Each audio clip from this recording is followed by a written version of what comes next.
કહેવાની ટેવ પડેલી, પેટમાં પડેલી વાતો ના ભીખી જોણી બેઠી.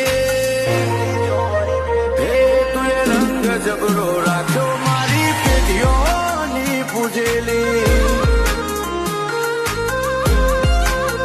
હે તું એ રંગ જબરો રાખ્યો મારી પેઢીઓની પૂજેલી.